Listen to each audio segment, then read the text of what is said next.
Many learned political analysts have made bold predictions regarding the demise of the ANC. I mean, they've tried to put an expiry date on the existence of the ANC. And it is my contention that at the rate at which things are unfolding, all those previous predictions would seem to have been overly optimistic. But here is the kicker. When the post-mortem as to the cause of death of the ANC is finally made, the cause of death of the ANC will not be attributed to the brilliance of the political strategy of opposition parties. Neither will it be attributed to the brilliance of some external colonial conspiracy, but rather the death of the ANC, the verdict on the cause of the death of the ANC will be suicide.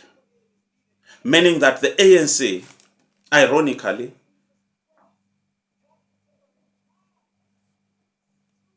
is responsible for what is happening with itself as an organization. Thomas Jefferson once said, when injustice becomes law, resistance becomes duty. To resist becomes an obligation of citizens. Now, as South Africa, we no longer project about the possibility of a mafia state. We are in a mafia state. And the mafia behind the state has been unmasked. The mafia state, there's a face to the mafia state. We no longer live in awe of becoming a failed state. We exhibit very key features of a failed state. There is no longer a need for us to speculate if state capture has been reinvented. State capture 2.0 is in full swing as we speak. This is the point at which resistance becomes duty. When corruption has become the order of the day, that's when resistance becomes an obligation. Now, as we head towards the 2026 local government elections, the ANC is going through what can be referred as a perfect storm. And by a perfect storm, I'm referring to the following events. These are events that have been triggered by the revelations of Lieutenant General Madlanga Commission. Madlanga Commission is one key feature of the perfect storm that the ANC is going to have to go through.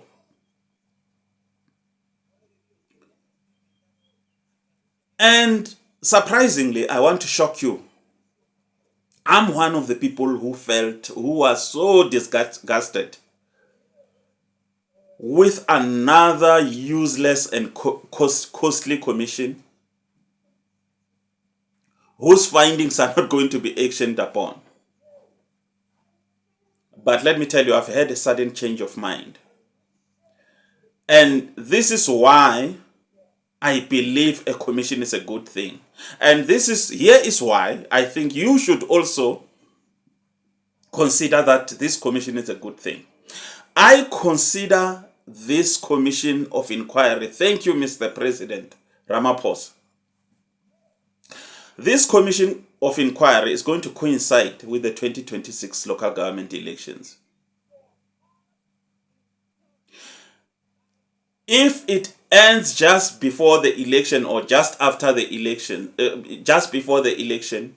the stink that the commission will have unearthed will still be around. It will still be lingering around. Let's face it, we have got an electorate with a very short memory. And the ANC is aware of that. All they do is just to flood the zone and cover the previous scandal with a new one. And the cycle goes on. The rot, the stink of the rot, will still be lingering on by the time we go to the election, or it will coincide, the commission revelations will still be fresh on the minds of the voters to enable them to strike whilst the rot is still hot. Another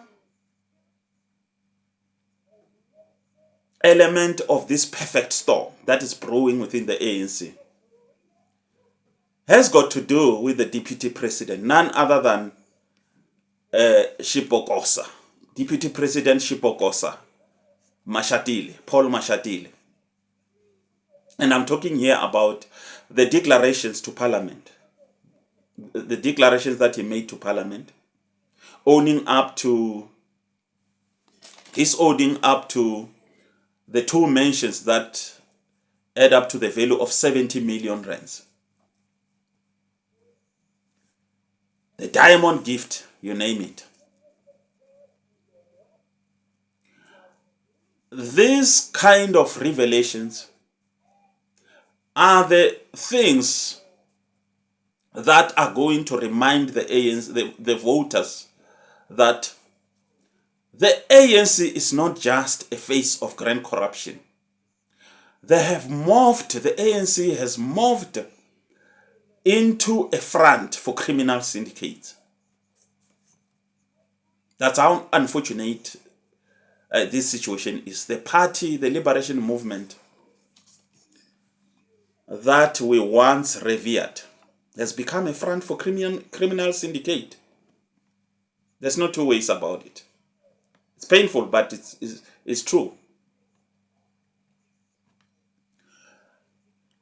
The latest interviews that the Deputy President Shipokosa, Paul Mashatile, the media interviews regarding these controversies, the manner in which he has responded, has revealed to us as the electorate that the fat cats within the ANC are not only shameless about their corrupt deeds, but rather they also have a sense of entitlement about their corruption. They feel they're entitled to the money, to the taxpayers' money. They are able to tell us that our relatives have got the right to be in business. But is it a coincidence that all those who get multi-million rands contracts from government just happen to be the next of kin of politicians? What kind of coincidence is that? And what about conflict of interest? What has happened? Why should the law apply differently when it comes to politicians? Now, another element of the perfect storm that I'm talking about, that the ANC is going to have to face going into the 2026 local government election, are the Trump tariffs. Whilst the rationale for these tariffs by Trump is beyond bizarre, to say the least, there's one thing that we can be sure about these tariffs. They are going to be devastating as far as job creation, employment, existing jobs, the loss of jobs in our economy, the manner in which they are going to subtract to our GDP. As South Africa, for a long time, we have been getting poorer. We have been increasing, but the cake from which we are eating has been shrinking because of the mismanagement and corruption of the comrades. I was shocked when I realized that the GDP per capita of Seychelles is about $22,000. Compare that to ours, $6,000 per capita. And the race to the bottom is still on, and we're still counting the losses. So, the best case scenario, taking into account that South Africa is still in, the discussion are still ongoing, if we're lucky, as far as the tariffs are concerned, we'll get away with 15%. That will still hurt. The bite will still be very deep and painful. Let me tell you something. Although the ANC might argue that the tariffs were not of their own making, the voters are not going to be forgiving. The voters are going to vote based on their experience of the economic conditions. And by virtue of their incumbency, the ANC will have to take the punishment from the voters, as far as that is concerned. Besides, the ANC is not entirely without blame as far as these tariffs are concerned. And here I'm talking about the fact that they have conducted the country's foreign policy in a manner that deviated from official policy. I mean, the policy of non-alignment, as far as I'm concerned, is a very strategic one.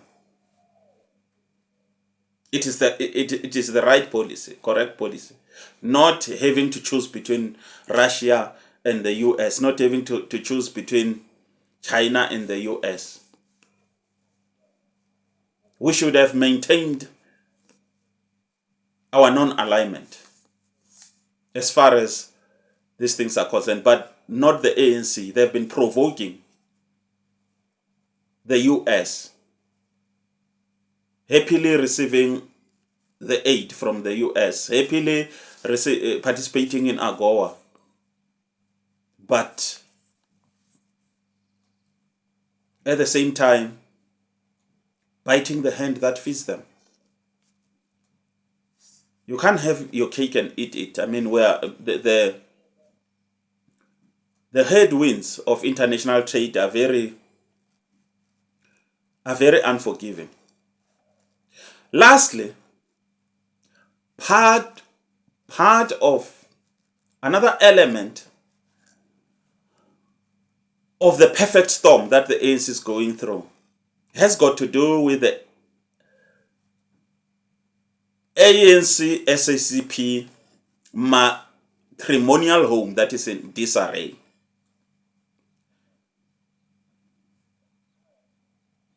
I've never heard the SACP sound so bitter. And the source of their bitterness, although they might explain it to the contrary, the source of their bitterness is that they've been displaced from the feeding trough by the DA. The inclusion of the DA in the GNU has meant that the positions that are available for the SACP are no longer available, or they've decreased. This is what informs the bitterness with which that the SACP is having.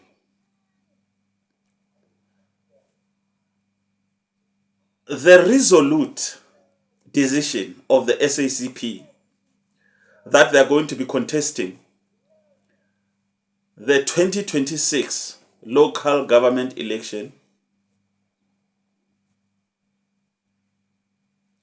has got very little to do with ideological betrayal, perceived ideological betrayal, or alleged ideological betrayal by the ANC, than it has to do with the patronage that the SACP has been part of. Their voice is very, the society, the nation is, the outcry is very loud around mismanagement, around corruption in government. Where is the SACP? Their voice is very subdued. They only raise their voice where they are. They are directly affected as far as patronage is concerned. Now they say hell has no fury than a woman scorned. And let me tell you right now, the SACP is a woman scorned. So they are going to be taking on the ANC. The ANC has got a lot on their plate. And I want to say that the jury is out there. The verdict is still out as to whether the ANC is going to survive the next local government election. I think the demise of the ANC will come sooner than we think. Time will tell. History will prove me wrong. I see the 2026 local government election as a vacation notice by the voters to the ANC to say, come 2029, we are effecting the eviction. The voters are going to be telling the ANC to start begging during the 2026 local government election. I don't see how in the world the ANC can survive what one can call the perfect storm that I've just gone through. Let me know what you think about these issues. Please comment on the comment section. And if this content resonates with you, please join the community, because we are at that point where we cannot help but speak out, one way or the other. We have to speak out. We have to resist. When corruption, when criminals, people who, for example, are running criminal syndicates, people whom communities around Mamelodi in the townships can identify and say, this man killed my son. Many of them can do that around the townships. And these people are being wined and dined by our leaders. We can no longer afford to keep quiet. I don't have a second passport. This is the only country that I have. This is the only country that I've always been in. So it is the duty of every citizen. Your resistance could be in blowing the whistle on corruption and mismanagement. Some might opt to go and march in the street. Some of us have opted to raise our voices and expose and educate the nation about what is happening. And not because we are against something, but simply because I love South Africa more than I love political parties, to be honest. This is not for the DA. This is not for the EFF. This is for South Africa, because this is my country. I can't have a political party without South Africa. Political parties cannot exist without a country. So we've got to give everything to them, to the country. Just like our sport teams do. The patriotic duty. So please comment if the content resonates with you. Subscribe, and let's build a community that stands for South Africa. Thank you.